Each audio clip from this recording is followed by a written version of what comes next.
Pero eto na nga, nasunog po ang Congress. Naku po, bakit kaya ano nangyari dito?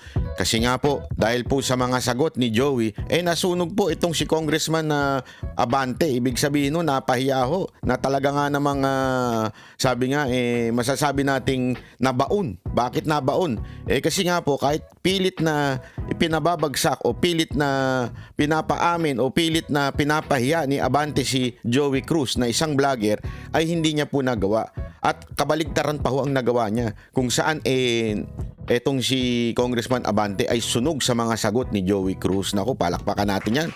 Ang lupit mo. Alam mo, sa totoo lang ha, napahanga mo ako dito ha, napabilib mo ako dito dahil talagang sunog na sunog itong Congress na ito sa'yo. Naku, maraming salamat. Sana hindi ka magbago, hindi ka tulad nung dating pumapel doon sa Senado. Naalala niyo yun? O, di ba?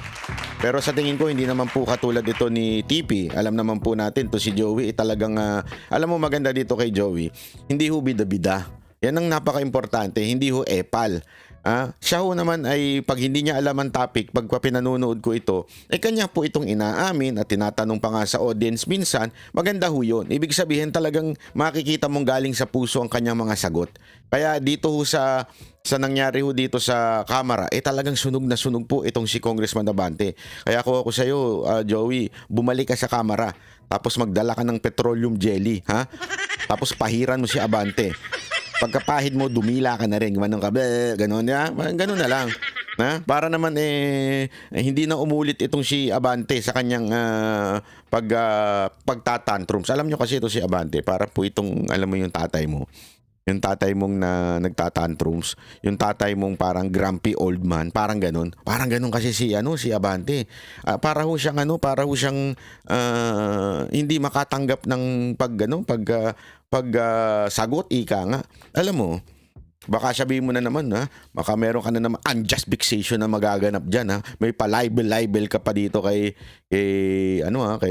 Joey Una sa lahat, ito sasabihin ko sa iyo Ito po ay may relationship sa inyong trabaho. Bakit kanyo? Ang relationship nito sa trabaho ninyo ay una-una kayo ay isang congressman, representante ng inyong distrito. Ano ibig sabihin ng representante? You represent, 'di ba? Sa English, you represent the people of your district. If you are representing your people on your own district, you should know how to listen.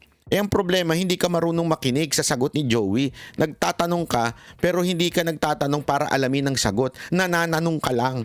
Ibig sabihin, nakafix na sa utak mo yung sagot, naghahanap ka lang ng butas para mapahiya mo si Joey. Yun ang problema sa'yo, Abante. Matuto kang makinig. Ito since ikaw naman na isang bishop, di ba? Ikaw naman na isang religious, ika nga. Bibigyan kita ng konting tip. Alam mo ba, ang Panginoon nagbigay ng 2 tenga at 2 mata at iisang bibig ang binigay. Imaginein mo na lang yun. May purpose po yan. Ang lahat ng pagka-create ng Panginoon sa mukha natin may purpose. Hindi ho pwedeng baligtad ang ilong. Imagine mo, pag baligtad ang ilong, nakaganon, nasa taas ang butas. Pag umulan, lunod, di ba? O kaya pag nag-swimming, yari ka. No? Bakit merong ganito? Para mag-block po ng tubig na tumutulo sa mata. Ganun po yan. May purpose ang lahat ng bagay kung bakit inilagay yan sa mukha mo. Ewan ko kung anong purpose nitong nunal ko. Anyway, totoo naman. May purpose yan. Bakit 2 tenga mo at hindi iisa? At bakit hindi iisa lang ang mata? Hindi naman siguro weird kung nagsimula pa lang isa mata nandito sa gitna, di ba? Bakit kailangan 2 pa? I-reserve yung isa naka-zoom, yung isa naka-wide. Hindi po, di ba? Bakit? Ang ibig lamang pong sabihin nito, makinig ka. Matuto kang makinig ng 2 beses bago ka magsalita. Matuto kang mag-observe ng 2 beses bago ka magsalita. Yung prinsipyo na yan ay tinatawag na slow to speak, di ba? Huwag ka muna magsalita, matuto ko munang makinig sa tao. Yun ang problema sa Abante. Kaya sinasabi ko sa iyo, may relationship ito sa trabaho mo, itong pagpuna ko. Baka mamaya meron ka na naman. Wala namang relationship yan, that's personal. Hindi personal ito. Matuto kang makinig sa constituent mo, yan ang problema sa hindi ka nakikinig. Dahil nga, feeling mo, ikaw ay isang bishop, you are in the authority, you are a congressman, kaya tuloy, hindi ka na marunong makinig sa mga tao mo. That's your problem, Abante. Kaya init na init ka ng ulo dito kay Joey. Pati yung pagmumura, ginawa mong libel nung una, tas binawi mo pa nga eh. After mo sabihin na libel, unjust fixation na eh. Pero hindi po kasi. Pakinggan po natin itong pagsunog po ni Joey dito kay Abante. At the very most, I do not like Yun. your performance Yun. as a member of the 19th Yari Congress. ka. Nayari ka doon, ha? Insulting me on my public official functions, or it is a personal accusation on me? It's not a personal accusation, Mr. Chair, and I think we have agreed early on that we do not have any personal relationship. Yes, That that's is right. just- Pero ito, ang sabi ni Elijah, okay lang yon kung yan ay sinabi. Yun ang pinakamasakit, ano? Na sinabi niya, we do not have personal relationship. Pantakin mo kunwari sabihin sa iyo ng jowa mo yun. Akala mo kayo na. Yung pala, we don't have any personal relationship. Pineperahan lang kita. Hindi, biro. Biro lang, walang gana. Yeah? Ang sakit nun. Tuloy. In my official functions as a public servant. Alam mo ba yung official functions ko? Yes, Mr. Chair, and Alam mo. So therefore, hindi ka naniniwala sa aking official functions kaya tinawag mo akong gago. no, Mr. Chair, the Kita mo yung logic niya. Porket tinawag siyang gago, hindi daw naniniwala sa official function niya. Maybe what he meant by this is, sandali, congressman ako, ba't mo ako tinawag na gago? Hindi mo ako, wala kang karapatan tawagin akong gago kasi congressman ako, mataas ako. Maaring ganun ang ibig niya sabihin, o maaring sinasabi niya, wala namang relationship yun sa trabaho ko yung pagsalita mo ng gago. Yun ang hindi maintindihan ni Abante.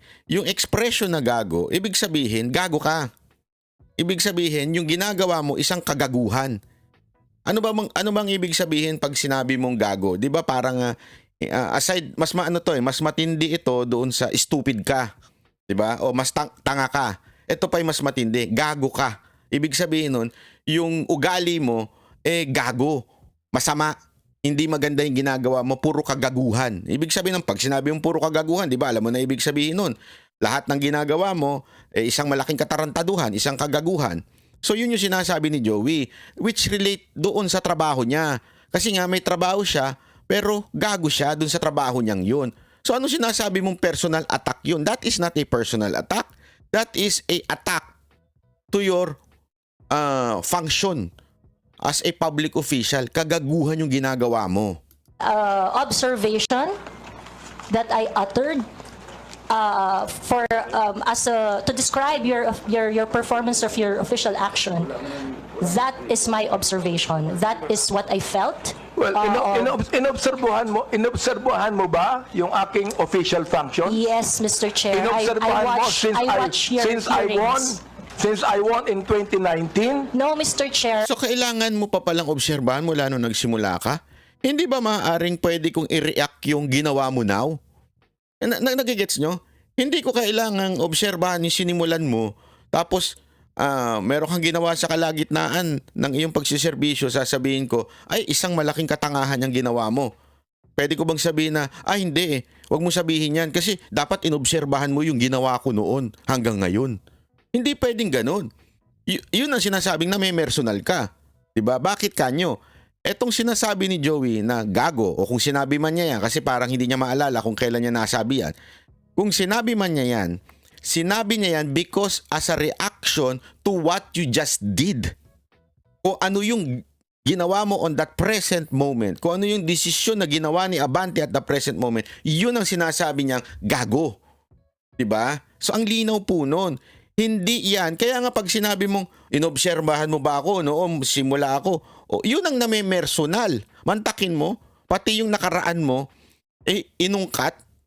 Actually, di pa nga rin personal yung kasi maaaring inire-relate lang niya yung pagiging pattern ng ugali mo. Pero gayon pa man, mas hindi ito personal kasi nga may ginawa ka recently na nire-reactionan ng tao. Ganun naman po kami mga vlogger eh. We react on what you are doing, not who you are. We do not care who you are. Basta ang importante sa amin, pag may tama, pinapalakpakan namin, pag mali, binabanata namin. Yan po ang tama. Kasi nga, that is part of your function as a representative of your district. Kung mali, edi sasabihin namin, gago ka. Gago yung ginagawa mo. Diba? I closely monitored your performance as a congressman in the 19th Congress. And you hated me for that. No, not really, Mr. Hindi, Chair. gago. Just in the Binanggit mo 19th sa akin, Congress. gago. So you hated me. No! It doesn't mean na gago. Sinabihan ka ng gago, you hate me. Hindi. Hindi ho. Hindi ganun yun. Mr. Chair. Ano ba Bakit ang babaw ng logic nito ni Abante, no? Pag sinabi mo na kagad kagaguhan yung ginawa mo, hate na kagad. Kasi when you say hate, person yun eh. You hate the person. Yung mismong person, yung tao mismo hini-hate mo, galit ka dun sa tao. Bitter ka dun sa tao. 'Di ba? Kaya nga hate, galit eh. Galit ka sa tao. Hindi po kami galit sa inyo. Kami pong mga vlogger, o kahit po ito si Joey, sigurado ako hindi galit sa inyo. Wish it sa inyo, pwede. Pero yung, biro lang. Yung reaction niya is reaction niya doon sa ginawa mo. Not because galit siya. Kasi nga, wala naman kayong personal relationship para magalit. ibig sabihin nun?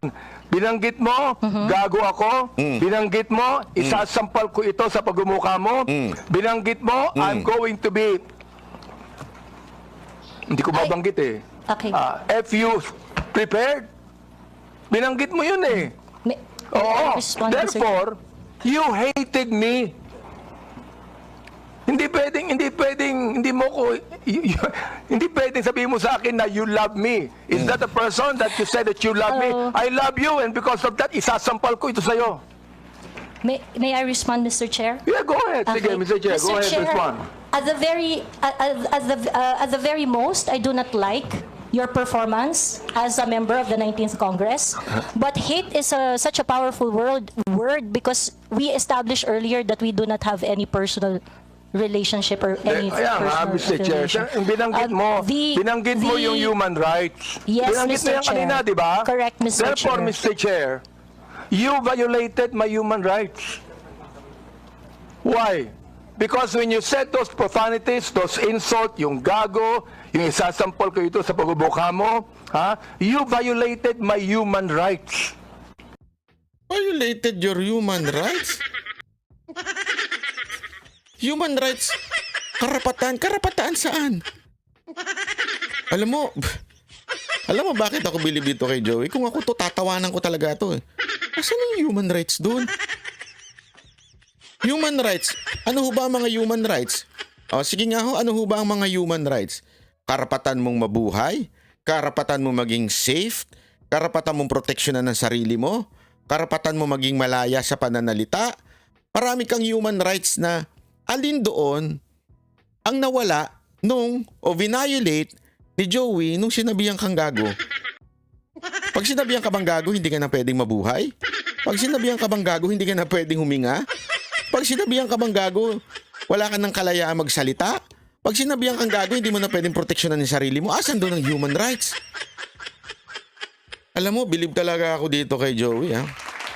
Kung ako talaga ito, naku po, tatawa talaga ako ng para mapapaganon talaga ako. Asan kaya doon yung human rights? Parang ang gulo na ng usapan namin, ha? Kung ako to talagang papayuhan ko, tatang, tulog na lang po kayo, medyo, iba na ho yung sinasabi ninyo, bukas na lang huli tayo mag-usap. Ganun na. Pasensya na, tatang, ha, pero hindi ko masagot yung tanong nyo kasi medyo sablay ho yung tanong ninyo. Sigurado naman akong nasa matinong kaisipan kayo, hindi naman kayo siguro bangag. Pero hindi, sa tingin ko malabo naman po kasi wala naman sa personality ni Abante maging bangag, di ba? Wala ho sa personality niya. Sa tingin ko naman, malabo yan, okay? Pero gayon pa man, parang ang gulo niya ng kausap dito. Ito ba'y dala ng katandaan? Hindi ko alam, ha? Kasi so far, yung tatay ko naman, mas matanda kay Abante, pero matino namang kausap. Hindi ganyang magulo. At saka yung logic, matalas. I mean, kahit sa mo dalhin, kahit siyang ka magpalusot, may logic pa rin. Diba ho? Pero bakit ito ganito na? Ano nangyayari dito sa'yo? Congressman Abante? You did. May I respond, Mr. Chair? Teka, Mr. Chair, hindi ako nagagalit sa'yo. Okay? At wala akong pakialam sa'yo. Kahit na anong sabihin mo, okay lang sa akin. Alright? Pero itong ating pinag-uusapan, Alam mo, karapatan mo rin kahit magalit ka, walang problema. Hindi ka namin kayang pigilan kung magalit ka sa amin. Hindi mo na kailangan sabihin yan. ngayon, merong kinalaman sa mga legislation na aming gagawin later on. That is why I am asking you right now. Sapagkat napakahalaga nito. Ito daw, kaya daw niya tinatanong ito kasi para sa mga legislation na gagawin nila. Okay? Again, babalik na naman po tayo dyan. Parang nakalimutan ata ni Sir, Article 3, I think Section 4 yun. No law. Walang pwedeng batas na gawin para ma-curtail ang freedom of speech. As a matter of fact, sinabi nung isang congressman dyan, pangalan nun si Congressman Geraldine, sinabi niya dyan na kaya nga hindi pa pwedeng maglagay ng magsusupil eh. Parang sinasabi niya, digital lang yung parang magmo-monitor lang. Tama siya doon. Hindi pa pwede talagang gumawa ng isang grupo na magpipigil sa yung magsalita. Hindi pa pwede yan. That is, malabo po yun. Meron kang karapatang magsalita kahit saan mong tingnang anggulo. Meron kang karapatang magsalita. Ngayon, okay? Etong sinasabi niyang gagawa daw sila ng batas. Anong batas ang gagawin nyo? Meron tayong batas against false news. Meron na tayong batas against libel. Ibig sabihin po against libel. Isang libel na against sa mga nagsasabi ng kasinungalingan patungkol sa'yo. Meron na tayong defamation. Lahat to meron na tayong batas. Ano pang idadagdag nyong batas? Hindi ko maintindihan. Lahat yan pasok dun sa batas na yan. Hindi ho, sir. Pasensya na pero I beg to disagree.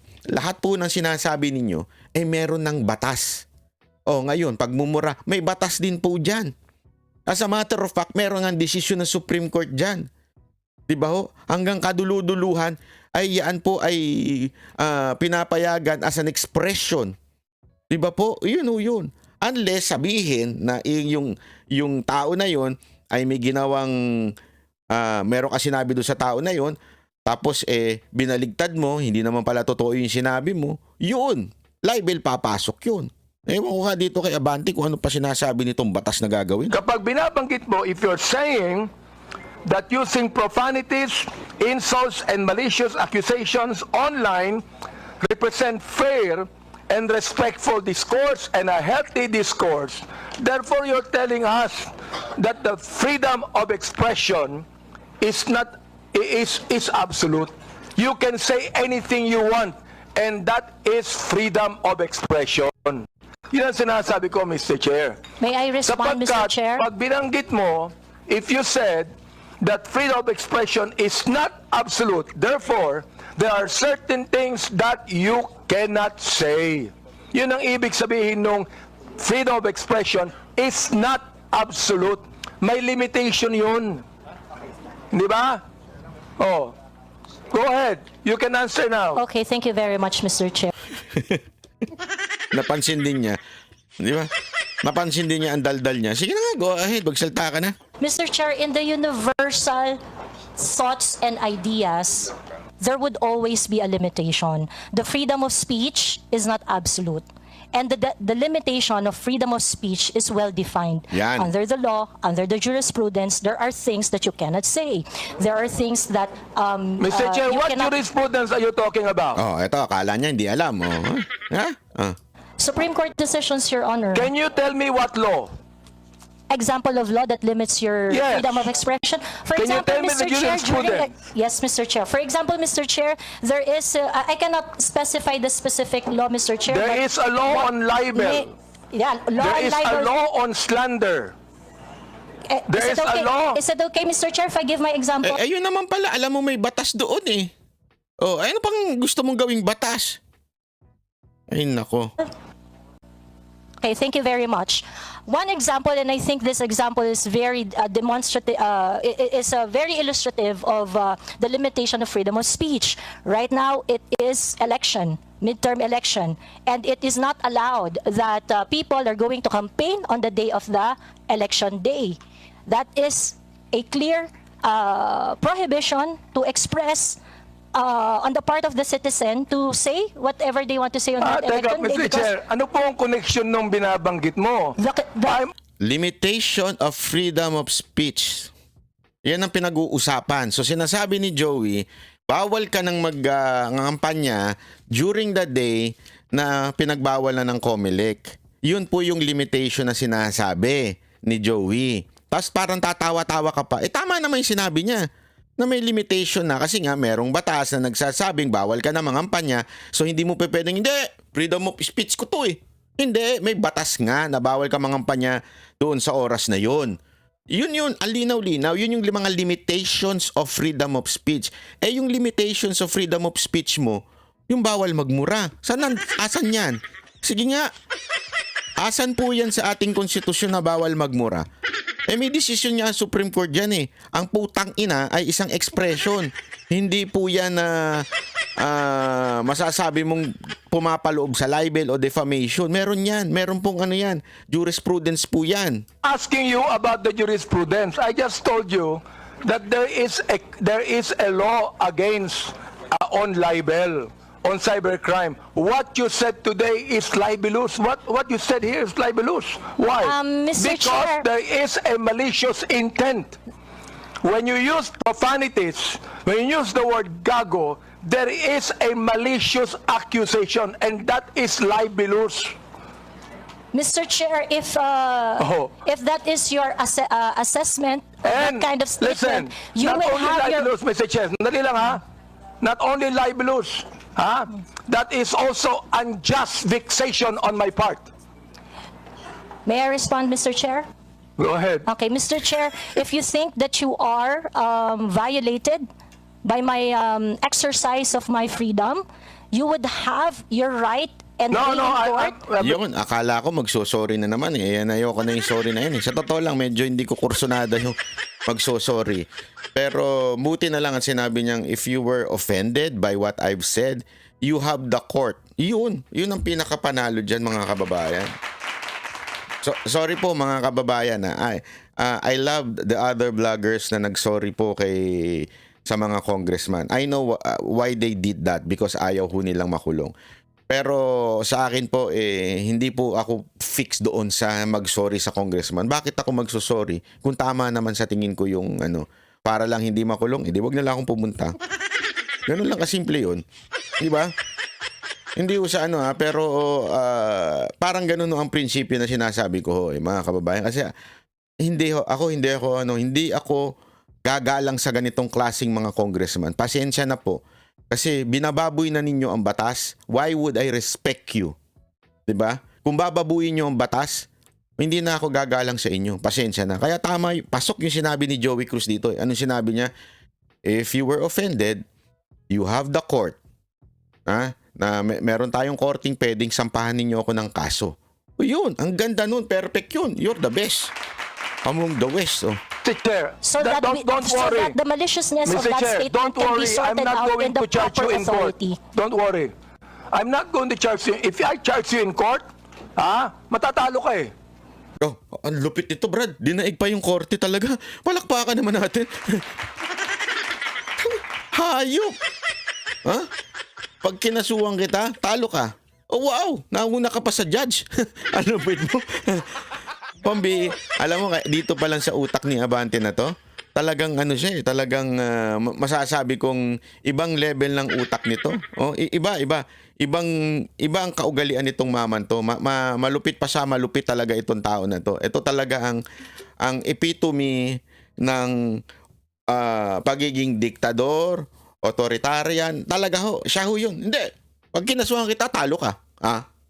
Titigan ka pa ng ganyan? Buti na lang itong si Joey, nakipagtitigan din. Tingnan mo. Sino mas matindi titigan? Walang pipikit. Ang unang pumikit, olat. Di ba? Pero hindi. Oo. Unjust vexation to. Alam niyo ba yon? Are you a lawyer or not? I am not a lawyer, Mr. Therefore, Chair. you should know this. The thing is this, pero wag ka Are you a lawyer?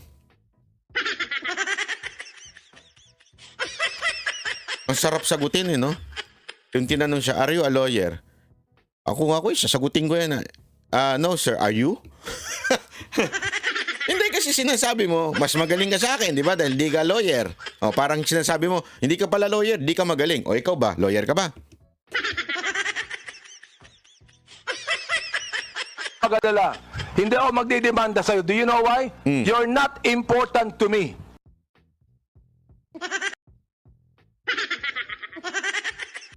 Hindi ka magdedemanda kasi you're not important to me. Why did you invite her?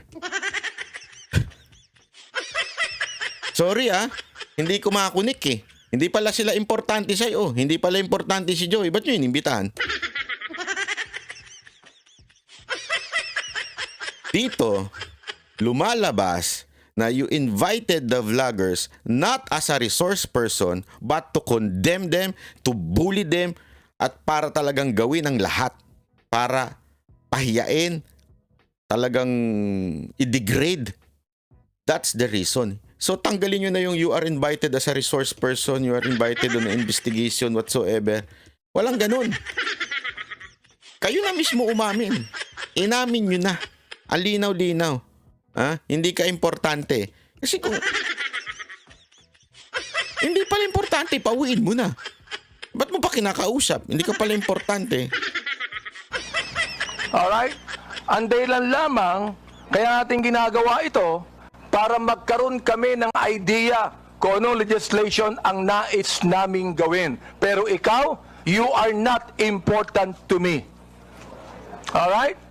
Oo. Thank you, Mr. Chair. Yan. Yan. Huwag kang mag-alala. Hindi ako kailanman magdidemanda sa'yo. Alright? Kasi nga, takot ka. Alam mong matatalo ka.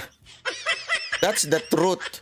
At korte ang magsasabi na talo ka. Korte magsasabi na mali ka. Kaya ka takot magdemanda. Yeah, that's the truth. You know why? Sasabihin lang sa'yo ng korte, sa tingin ko, opinion ko lamang po ito. Ang yung sinabi niya mga jurisprudence noon, ang public official ay hindi dapat balat abante. Ay, mali. Balat sibuyas. Oh, sinabi na ng korte yan. Hindi kayo dapat balat sibuyas. So, pag ikaw nasaktan ka sa gago, nasaktan ka sa tanga, nasaktan ka sa kung ano-anong paman, ibig sabihin, balat sibuyas ka. Palitan na natin yan, balat abante na.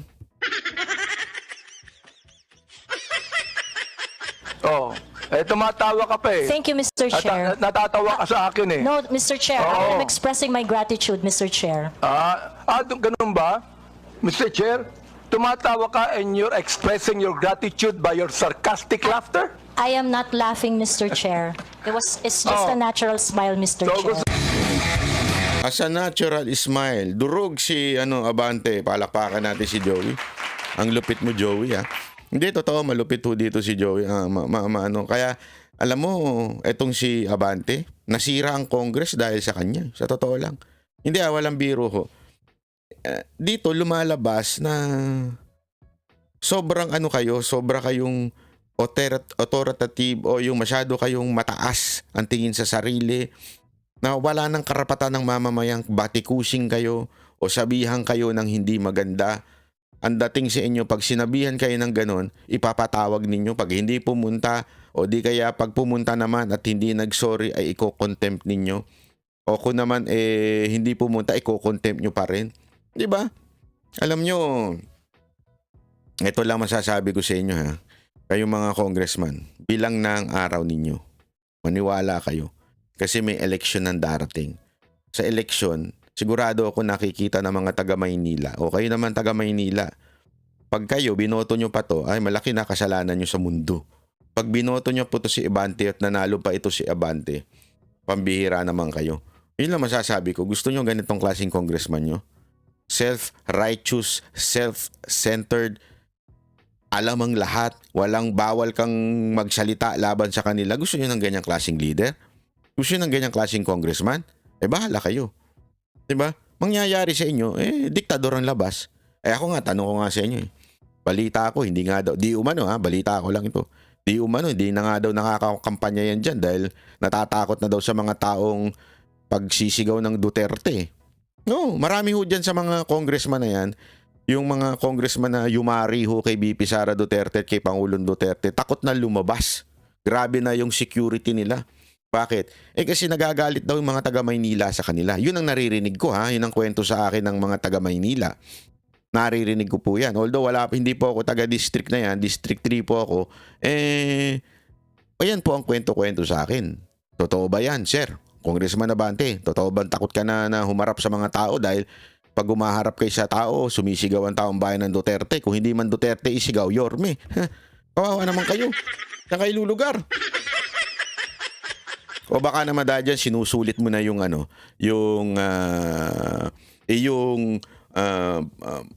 pagiging congressman. Di ba? Kasi mapapalitan ka na. Ito lang ha. Tanong ko lang naman po yun. Oh. Alam nyo mga kababayan, kaano ho kasi natin yan, pag ikaw hindi ka pumalag dito sa pagpapatawag ng mga vlogger, ang susunod na po niyan ay tayo ng mga ordinaryong Pilipino. Oh, by the way, hindi pala ordinaryong Pilipino pag vlogger ka na ha. Ayon yan kay Abante. Pag ikaw ay hindi na pag ikaw ay vlogger na, hindi ka na ordinaryong Pilipino, di ba? Nadinig ko yan eh. Hindi ka ordinaryong Pilipino, vlogger ka. Anak ng wewe, ba't ganun? Meron po bang label yun? Ganun po ba yun?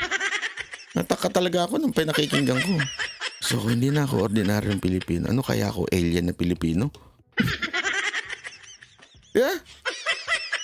Ganyan po kalabo mga logic dito mga congressman natin. Ha? Ganyan sila kagulong kausap. May menopause na ata ito mga ito ha. Ako nagtatanong lang naman po ha. Bakit ganun kayo? Kaya nga mga kababayan, pag hindi po kayo nagsalita dito, ang susunod na mawawala na ay yung freedom of speech ng bawat netizen. Kaya nga pansinin ninyo, ginisa rin nila yung Meta. Gusto nilang talagang busalan ang social media kasi nga galit ang netizen sa mga to. Hindi nila kayang matake na sasabihin pa nila hindi sila affected. Kung hindi kayo affected, walang hearing. As simple as that. Sabihin nyo hindi kayo affected. Affected kayo kaya nga kayo nagpapahiring eh. Affected kayo sa fake news. Affected kayo sa hindi pala sa fake news. Affected kayo sa mga nangyayari o mga akusasyon sa inyo. Di ba? Yun ang totoo. Na tinatawag nyo lang siyang fake news. But in reality, that is really what is happening now. You are afraid of the netizens. Tapos ang gagawin nyo, tatawagin nyo na lang fake news. Tapos sasabihan nyo yung Meta, bakit wala kang ginagawa sa fake news? Meron silang ginagawa. Sa katunayan niya, minsan sablay nga yung ginagawa ng Facebook. Bakit kanyo? Masyado sila eh. Mantakin mo, yung banat by page ko na may 1 million, impersonator daw ako. Ano ako? Sino na ako? Impersonator ng kaya ako na-suspend ha. Kaya hindi nyo na makita yung original na banat by na may 1 million na followers. Kasi nga daw, ako daw ay impersonator. Ganun sila. Tapos sasabihin nila, hindi nila ginagawa yung kanilang trabaho. Ang ginagawa nga nila, sobra-sobra na eh. Eto pa, alam mo mga kababayan ha, meron lang akong konting itatakel. Ito pong pagdating po dito sa yung, alam niyo yung manga edition natin, yung mga manggagamit kila Duterte. Naalala niyo yun? Yung si Gaston Bunting, yan sa isa kong naalala nyo yung may pataas-taas pa ng kamay kay Pangulong Duterte, keso kasama pa ni BP Sara Duterte, pero ngayon isa sa mga pumirma sa impeachment ni BP Sara Duterte. May pautot na naman siya dyan sa Parañaque. Meron siyang ganito. Ayan.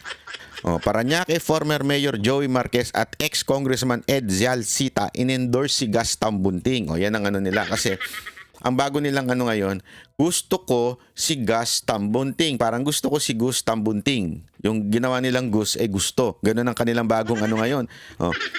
Ano naman problema dyan, Banat Bay? Ako ito lang. Sino ba ho itong mga nagsabing gusto nila si Gaston Bunting? Sino ho ba itong mga to? Ito lang naman po sila. Una, si former Mayor Joey Marquez. Sino po ba si former Mayor Joey Marquez? Siya po ay ito. Yan. Yan po si Joey Marquez na may kaso po kinasuhan po ng threats at physical injury ng kanyang jowa. Yan lang naman po si Joey Marquez, okay? Kinasuhan po. Okay, malinaw po dito ha mga kababayan. Linawin ko lamang po, kinasuhan, inakusahan. Ibig sabihin po, wala po ako sinasabing guilty, pero may mga kaso po. Yun o yung shades of kanilang katauhan, ika nga. So, just Joey Marquez, yan din po. At meron din po siyang dating kaso ng, basta may kaso po siya, hindi ko na lang na i-post dito. May kaso din po siya, although it was naayos po ata, as far as I remember, may kaso po siya na tungkol po doon sa overpriced na broom, overpriced ammunition purchase, compost and garbage recycling equipment purchase. May mga kaso po siya dyan. Although, ang alam ko, siya po ay nakalusot dyan sa kaso na yan. Hindi ko alam kung paano nangyari, pero gawin pa man, yun po ang mga balita sa kanya, kay Joey Marquez po. Okay? Again, accusation po sa kanya yan po ang kinaso sa kanya. O, meron pa, sino pa po ba ito? Etong si Ed Zalcita. O, in-endorse din si Gus Tambunting. Sino po ba yan? Si Ed. Ito po yan, si Ed. O, yan. May plundered graft charges were filed against several former incumbent official ng PRA, yung Philippine Reclamation Authority, previously known as Public Estate Authority. At nandun po siya sa baba. Kasama po siya sa may kaso. Si Eduardo Zalcita o si Ed Zalcita, former congressman din yan. So isa rin po yan sa sumusuporta kay Gus Tambunting. At ito po yung iba pa niyang kaso. Ayan, pang-aabuso sa parliamentary immunity. Ayan, isang halimbawa dito yung may tinalakay siya nung October 14 hinggil sa mga aligasyon ng korupsyon. Laban dito kay Ed Zalcita, laban sa mayor ng Parañaque na si Florencio Bernabe, na nag-iisa sa privilege na inisa-isa niya sa privilege speech. Nang hingan ko ng panig si Bernabe, ang binigay niya sa akin ay isang lumang sulat. Kasi tinanong, inakusahan nito ni Ed. Congressman siya nun, di ba? Inakusahan niya yung mayor. Tapos anong sinabi niya dito?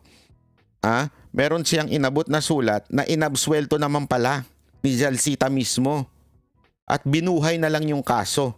Ayan o, nakalagay po dyan sa balita. Inabsuelto si mayor sa mga kasong ipinaparatang ngayon sa kanya. Ang ginawa, in other words, puro rehash na aligasyon at binuhay lang. Binuhay lamang po yung mga aligasyon na yon. Kasi nga, ano nakasulat yan? Siguro, balak tumakbo sa pagka-mayor ni Zalcita. Ganun po siya. Isipin nyo eto pa. Meron din po siyang isa pang kaso. Di umano, okay? Ito po yung ang legacy scam. Naku po, dami ng kaso niyan Ang issue, ayan balita na yan. Si Zalcita ay tumanggap daw. According to this article, di po ako nagsabi, yung article po, tumanggap daw siya ng 150,000 retainer fee sa kumpanya ni Angeles. So ayan po ang mga masasabi nating birds of the same feather. Flock together. Yan po ang mga nag-i-endorse kay Gus Tambunting. Meron pa. Sino? Ito rin yung nag-endorse. Si Nicolas Enrizo, isa rin po yan sa nag-endorse kay Gus Tambunting. Ano pong nangyari? Sinibak sa Bicol Saro Party List. Tinanggal po. At ang pinalit ay si Brian Yamsuan. Tinanggal po na sarili niyang party list. Etong si Nicolas. Si Nicolas ay ine-endorso din po si Gus Tambunting. Lupit, di ba? Yung mga nag-endorse kay Gus Tambunting kung ano-anong kasong kinasasangkutan. Di ba? Tapos eto naman, sinibak din sa Bicol Saro Party List. At ang pinalit, si Brian Yamsuan. Bakit? Bakit niya in-endorse etong si Nicolas Enciso si Gus Tambunting? Kasi nga po, ang tumatakbong congressman ngayon dyan sa Parañaque ay si Brian Yamsuan. Si Brian Yamsuan na tumatakbong, dati siyang congressman kasi pinalitan siya eh. Pinalitan yung sinipang si Nicolas. So congressman siya. Hindi po pumirma yan si Brian Yamsuan sa impeachment ni VP Sara Duterte. Yun ang katotohanan. Oh, hindi siya pumirma. Kaya ngayon, ano ginagawa? Gustong nito ni Nicolas manalo yung si Gaston Bunting. At si Gaston Bunting pumirma sa impeachment ni VP Sara Duterte. Oh, alam nyo na kung bakit in-endorse ni Nicolas Enciso. Oh, kasi nga din, nung siya ay nasipa doon sa Bicol Saro Party List, ang pumalit si Brian. Si Congressman Brian ngayon, dating, ibig sabihin, incumbent, siya po ay party list representative ng Bicol Saro. Siya po ay tumatakbo ngayong, congressman dyan sa Parañaque. Kaya mga kababayan, kung dyan sa Parañaque, lalo na yung mga Duterte supporter dyan, ikampanya natin to si Brian Yamsuan. Kasi hindi po ito, kahit anong pressure nito, noong time na pirmahan, hindi po ito nagpa-pressure at pumirma sa impeachment ni VP Sara Duterte. Nanindigan po ito sa mga Duterte. Kaya tayo mga Duterte supporter, suportahan po natin itong si Brian Yamsuan. Okay? Para sa kalinawan at hindi lang. Sandali, hindi pa tapos. Mamadali ka ba, Natbay? Oh. At yan po si Gaston Bunting po. Nakita nyo naman kung sino yung mga nag-i-endorse sa kanya. Diba? Nakita nyo yung mga karakter ng mga nag-i-endorse kay Gaston Bunting. So, ibig sabihin po nun, mga kababayan, sabi nga, birds of the same feather, Hindi natin alam kung baka naman sama-sama din sila. Kaya nga, doon na po tayo sa hindi pumirma sa impeachment ni VP Sara Duterte. Huwag na po nating iboto yung si Gaston Bunting na pumirma sa impeachment ni VP Sara Duterte. Okay? Doon tayo sa tunay na nagsisilbi at nanindigan para sa ating bayan. Ako po si Banat Bay. Thank you po.